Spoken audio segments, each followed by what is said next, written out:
నేటి పునీతులు పునీత క్లౌడ్ గారు.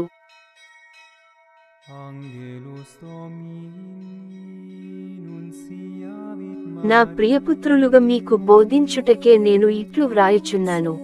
శనివారం, సెప్టెంబర్ 7, 2024.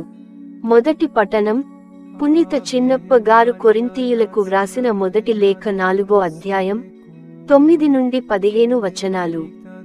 మరణ దండన విధింపబడిన వారమైనట్లు దేవుడు అపోస్తలులమైన మమ్ము అందరికంటే కడపట ఉంచియున్నాడని నాకు తోచుచున్నది.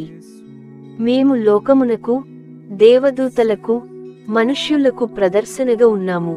క్రీస్తు కొరకు మేము అవివేకులము, కాని క్రీస్తునందు మీరు వివేకవంతులు. మేము బలహీనులము, కాని మీరు బలవంతులు.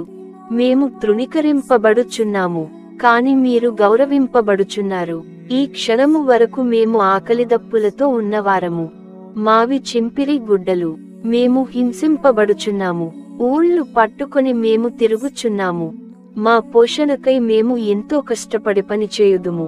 మేము శపింపబడినప్పుడు దీవింతుము, హింసింపబడినప్పుడు సహింతుము, అవమానింపబడినప్పుడు మనవి చేసి కొందుము.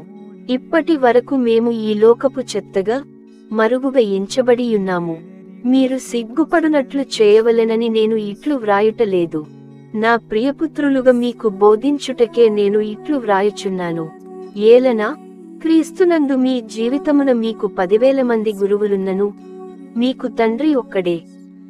ఏలన మీకు సువార్తను అందించుట ద్వారా క్రీస్తు యేసు నందు మీ జీవితమున నేను మీకు తండ్రినైతిని. ఇది ప్రభువు వాక్కు.